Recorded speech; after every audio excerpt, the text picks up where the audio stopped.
Пожар изгоре голем дел од стара зграда во центарот на Штип, во која живееа околу 8 социјално загрозени семејства. Од вечерва немаат каде да спијат. Тука па негде 20 луѓе сме. 8 фамилии. Да, 8 фамилии. Сега после ово имате ли некада алтернатива нешто? Немам нигде, никај да одам нигде. Ово ни беше све тука. Вечер каде? Не знам. Огнот избувнал утринава во подрумскиот дел на зградата и бргу се раширил на горните катови.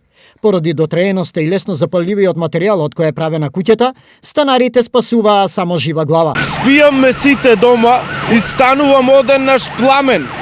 Пламен огромен. Онадуваше, пукаше струјата све.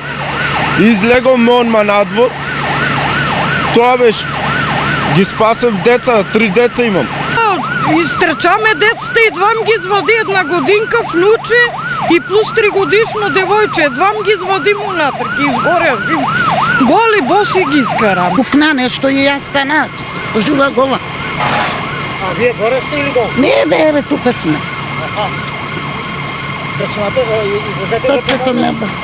Абе што да помогнеме, веќе гореше, ја од 20 спасив и испадна под собата. Потресена сам нешто, не знам што да зборам. Ништо, јас не знам ништо, излезе и на работа и идам си, мажо ми вика, почна да горе зградата. Пожарот го гаснеа 9 пожарникари со 3 возила. Главното жариште е изгаснато, но куќата повеќе не е за живеење и е ризик за сите кои ќе се обидат во неа да се вратат. За сега јас како што можам лајки да проценам, за сега не е бездентно, бидејќи се е натопена со вода, може да дојде и до разрушување на таванските простори. Работи се за една стара куќа со кара тавани и самите може да забележите дека дрвата горат во ѕидовиште и по наша проценка дека доста долго време ќе тлее, односно ќе оставиме една противпожарна екипа како противпожарна стража, се со цел да не дојде повторно до избувнување на пожарот. Ова отвора голем проблем за тоа каде овие семејства во иднина ќе се сместат. Во моментов се зависни од помошта на институциите и поединци.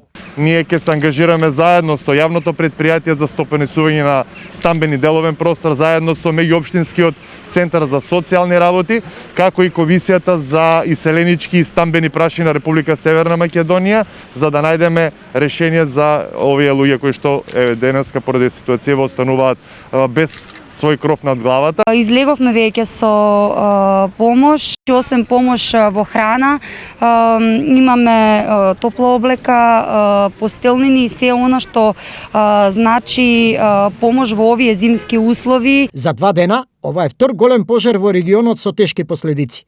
Вчера во Кочанското село Грдовци изгоре куќа, а во пожарот животот го загуби 46 годишен маж.